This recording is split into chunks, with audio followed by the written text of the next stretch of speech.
Baadhi ya taarifa tulizokuandalia katika upeo wa TV47. Madaktari wakoleza shinikizo lao kwa serikali kwa kuendelea na maandamano wakilalamikia matakwa yao kwa serikali. Tume ya kitaifa ya kutetea haki za binadamu yatoa ripoti inayofichua utepetevu wa asasi za usalama uliosababisha maafa ya Shakahola. Na maafisa wa DCI kutoka eneo la Ikolomani, kaunti ya Kakamega, hii leo wamenasa gunia 1180 za mbolea inayodaiwa kuwa gushi. Now we need compensation from the county government because this is what you call impunity of the highest order. Na bila shaka natumai kwamba umeshinda vyema popote pale ulipo. Hujambo na karibu katika awamu hii ya TV47 Matukio saa 7 kamili. Jina langu ni Elizabeth Mutuku, unawasiliana nasi kwa 22047. Mitandao ya kijamii @TV47 Kenya pale Facebook na ukurasa wetu wa X. Siku zote huwa nasema kauli yako inakubalika kuhusiana na taarifa zetu moja kwa moja. Ni kwa muungano wa madaktari nchini KMPDU umeapa kuendelea na maandamano yao kushinikiza serikali kutimiza matakwa yao. Maandamano ya leo yanajiri kuanzia hospitali ya Kenyatta kuelekea hadi bunge na hazina ya kitaifa. Hebu sasa tuvuke moja kwa moja hadi eneo hilo tusikize yale ambayo yanajiri. Wacha tukuwekee tena basi.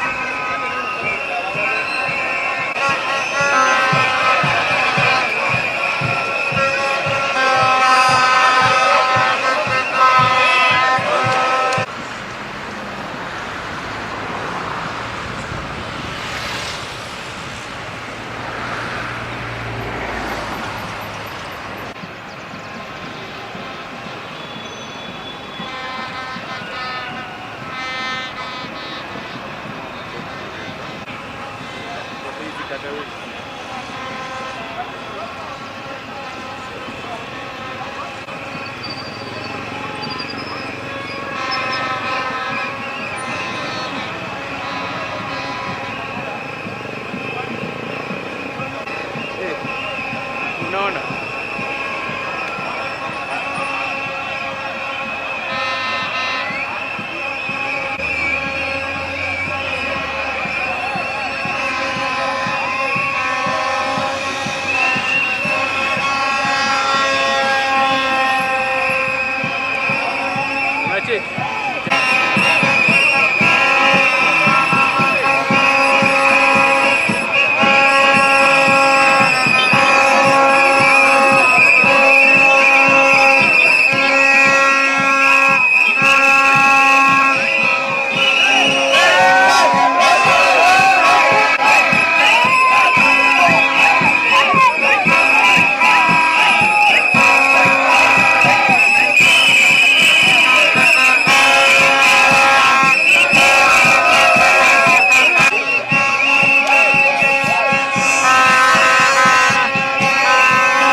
Bila shaka mpenzi mtazamaji, mwanahabari wetu Kisewe Emory yuko kule na atakuwa akitujuza mengi zaidi kuhusiana na yale ambayo yatajiri.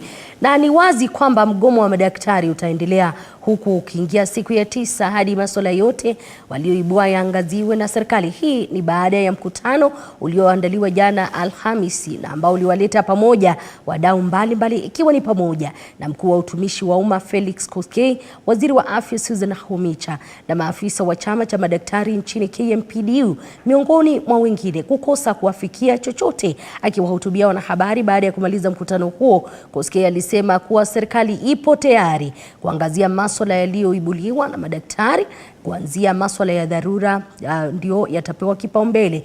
KMPDU ama katibu mkuu wa KMPDU David Atela kwa upande wake akisema kuwa hakuna makubaliano yoyote yaliyoafikiwa kwa masuala yote 19 walioorodhesha. Is that we have no issue with the CBA. All what we were discussing is how to implement the issues that they listed. those that are in CBA and those that they have come up with. And we are all in agreement that we need to sit down, pick one by one, and start looking at ways and means of implementing, if they are implementable. There are certain issues that perhaps are in CBA that requires some rethinking and some implementation plan. Because the CBA was signed, it is legal, it is binding.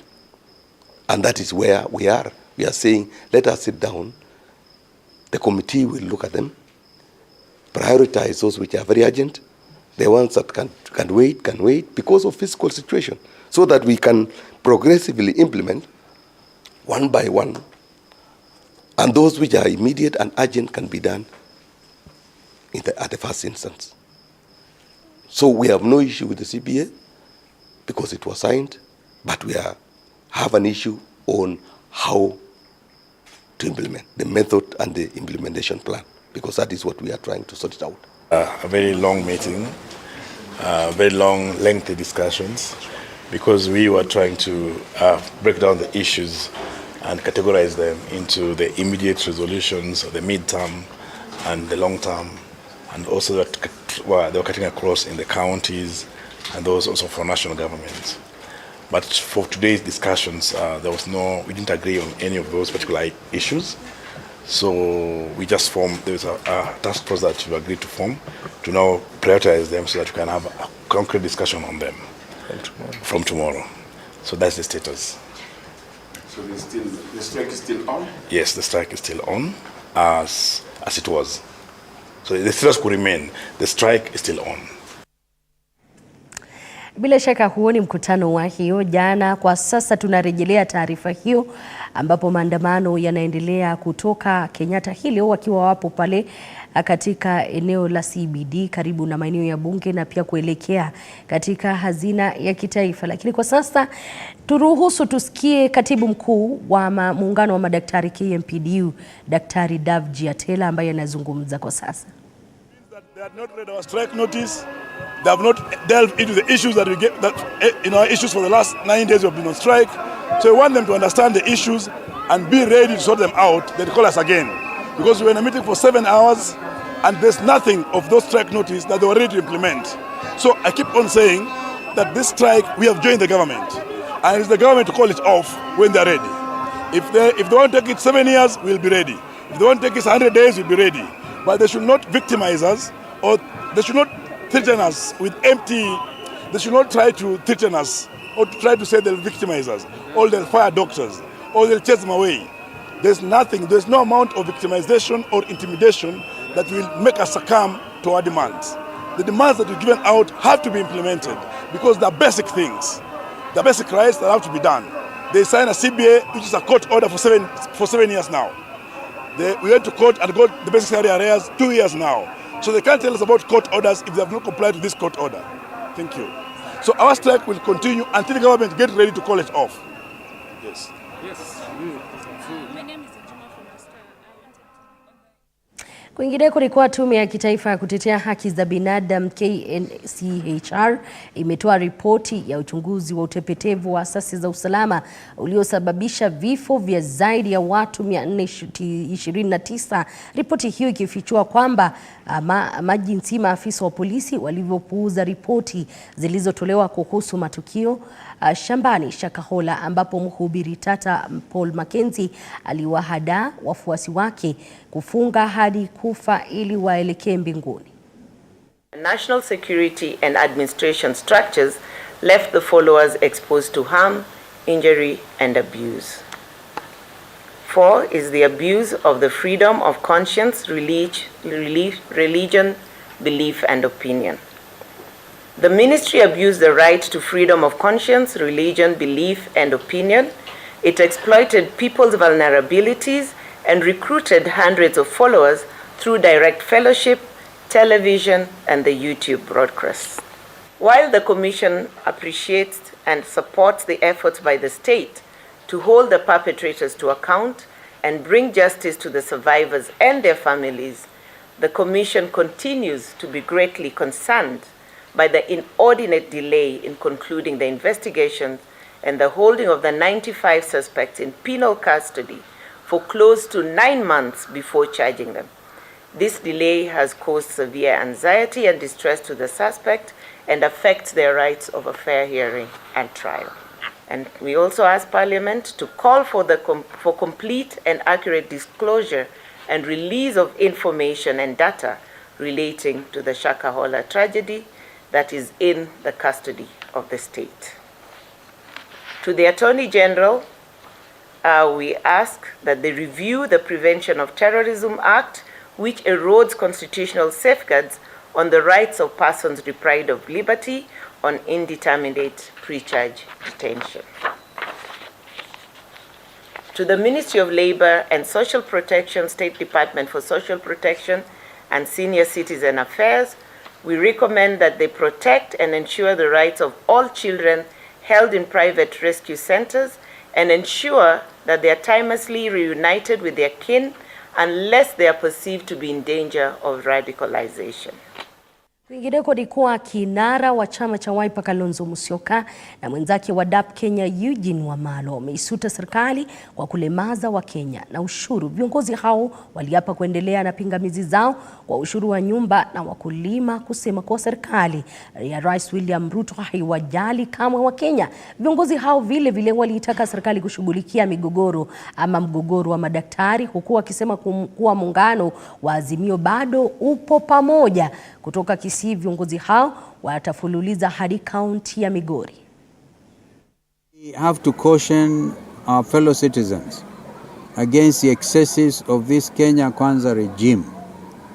Determined, and they look so determined. We even see the headline news is that trying to have a plan for raising 16 trillion by adding more taxes. First of all, they are beginning, the KRA people are saying now from the 19th of March. Leo ni tarehe ngapi? 22nd. Kwanza 3 days. And they are giving only a lead time. Unapatiwa 9 days to comply.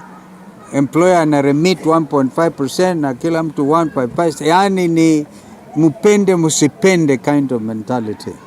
But right from Isinya in Kajiado to Isibania in Kuria, where we are going, the cry is the same: taxation, over-taxation. And people are talking about one name and one name only, Zakayo, and his punitive taxes. That is a common cry across this country. And this is something that we must ask ourselves: where did the rain start beating us? And it started with the apparent capture of Parliament. Namna siku moja tu baada ya Rais William Ruto kutoa onyo kali kwa wanaoendesha biashara ya kuuza mbolea ngushi, maafisa wa upelelezi kutoka eneo la Ikolomani, kaunti ya Kakamega, hii leo wamenasa gunia 1180 za mbolea inayodaiwa kuwa gushi. Gunia hizo za mbolea zilinaswa katika ofisi ya chifu wa Eregi na sasa zipo chini ya ulinzi wa polisi, huku uchunguzi ukiendelea. Wakulima hao wamekashifu maafisa wa tume ya kutathmini ubora wa bidhaa nchini KEBS kwa utepetevu, wakiitaka kufunga viwanda vyote vya kuhifadhi mbolea na kurejesha pesa zao. Wakulima hao wamelalamikia hasara, huku wakisema kuwa wamo katika hatari ya kukumbwa na njaa iwapo serikali haitashughulikia swala hilo kwa dharura. Mbolea ambayo ninajua, nina hakika mbolea ambayo ilipitishwa na ile iliagizwa ilikuwa njema. Lakini wakadiriaji wa ubora wa vyakula na bidhaa, kuna mtu alilala kazini, kwa sababu inafaa wakati wa tayari wao wameshauza muhuri. So kile kinaenda kuweka kwa hilo muhuri kwa karatasi zao, na muhuri yao ikishauzwa wanatuachia watu wanatukula bure, kwa sababu inafaa wakisha kadiria ubora wa kile chombo wafuatilie mpaka kwa ule consumer wa mwisho.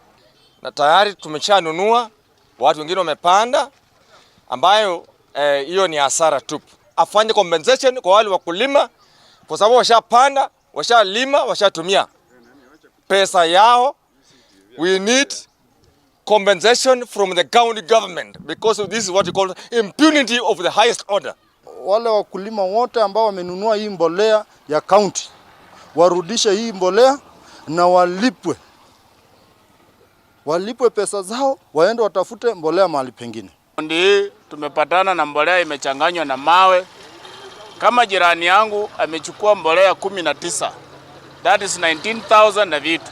Hiyo ni hasara tunakadiria saa hii, na hatujui kama pesa yetu itarejeshwa, na hatujui kutaenda aje. Tumepewa mbolea ambayo sio nzuri, tukiweka kwa shamba haiyeyuki. Mahindi ikimea inabaki kufanana ile tu, hakuna kubadilika kama tumeweka mbolea, na yetu tumelipa, tumepeana na pesa. Namna kamishna wa kaunti ya Makueni Henry Wafula amefanya mkao na machifu na manaibu wao kutoa onyo kali dhidi ya wale ambao wana mazoea ya kunyemelea na kudhulumu kimapenzi watoto katika kaunti hiyo. Usemi wa Wafula unajiri siku chache baada ya mzee mmoja wa miaka 67 kukamatwa kwa tuhuma za kumbaka na kumpachika mimba na baadaye kumsaidia msichana wa miaka 15 kuavya mimba hiyo. Kueleza kwamba tunashukuru wananchi wa Makueni, hasa wa Kibwezi, ile sub-county ya Kibwezi, ambayo tulikuwa na ile shida ya yule mtu mbaya. Namuita mtu mbaya kwa sababu mtu ambaye anachukua watoto wa shule na kuwaharibu ilhali watoto wanatakana wa shule ni makosa. Vile niliwaahidi wakati huo mwezi uliopita, atatoroka lakini tutamkamata. Ni ukweli tutamkamata, na nataka kuwashukuru afisa wangu vile niliwaambia. Narudia tena, watu wangu wa Makueni wale wamezoea hizi tabia mbaya za kuchukua watoto wetu wasichana wa shule na wasichana wadogo, itakoma. Na narudia tena, itakoma.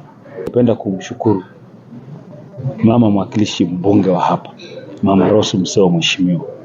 Amenichukulia hao wasichana wawili. Nilipoongea naye, wasichana wangu hao wawili watarudi shule, na namshukuru sana. Nataka viongozi wengine pia wanipe ile inaitwa support kuwasaidia hao watoto, especially mtoto wa kisichana hapa Makueni. Kwingineko ni kuwa jamii ya Waislamu katika kaunti ya Taita Taveta wamenufaika na futari kutoka kwa wakifu aliyekuwa gavana wa Mombasa Ali Hassan Joho katika kipindi hiki cha mwezi mtukufu wa Ramadhan. Gavana huyo wa zamani wa Mombasa, ambaye pia ni naibu kinara wa chama cha ODM, alitumia nafasi hiyo kusema kuwa yeye ndiye atakaye kuwa mgombea wa urais wa chama hiki cha ODM katika uchaguzi mkuu wa mwaka 2027. Julius Mariki na ukamilifu wa taarifa hiyo.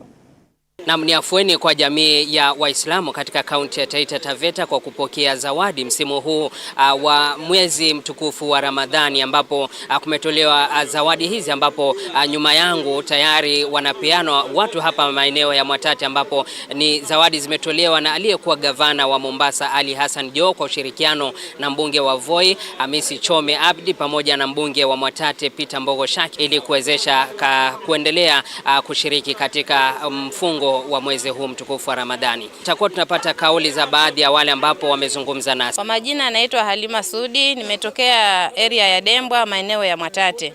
Ni shukrani kubwa sana, tunafurahi sana hasa katika mwezi huu mtukufu wa Ramadhani. Tunaambiwa ni mwezi wa baraka, na kusema kweli tumepata baraka kutoka kwa viongozi wetu. Tunamshukuru Mheshimiwa Ali Hassan Joho akishirikiana na mheshimiwa wetu gavana wetu Peter Shake, wamejenga urafiki. Tunashukuru sana, haijawahi tokea kabisa mara kama hiyo, wakati wowote haijawahi tokea kabisa hiyo kuhesabiwa Waislamu. Wajua huko Waislamu tuko kidogo. Mimi sina mengi, ila ni kushukuru tu mheshimiwa wetu kwa kutuletea chakula. Tunajua huu ni mwezi mtukufu wa Ramadhan na wengi wetu huwa kipato chetu huwa ni kidogo, lakini kwa vile ametuletea zawadi hii, Mungu amzidishie na ampatie kila la kheri inshallah. Si jambo la rahisi kusema ukweli, kulingana na hali ya maisha venye imekaa na mahali tumepitia, mahali pagumu, mahali pazito. Tunaona tu kama miujiza imetendea. Sasa tunaomba tu baraka zake za Mwenyezi Mungu na azidi kuzidishiwa. Kupewa ufadhili ama chakula hiki cha siku ya leo ni iftari hii, watu wa Mwatate, Waislamu wa Mwatate tunaenda kufuturu leo kwa ajili ya kutujenga kiimani. Kwa hiyo mbunge Shake, sisi wenyewe kama Waislamu tumefarijika. Tunamshukuru, tunamuombea sana Mwenyezi Mungu amjalie ile roho ambayo anayo ya kuhudumia mwananchi wa Mwatate aendelee kuwa nayo zaidi. Vile vile nitoe pongezi na shukrani za dhati kwa mheshimiwa Joho. Joho hiki alichokifanya ni kikubwa. Hakijawahi kufanyika. Ni vitu vikubwa ambavyo hatukutegemea vitu kama hivyo kama vingefanyika. Tukio hili la mheshimiwa Joho kutuletea iftari kwetu ni furaha kubwa.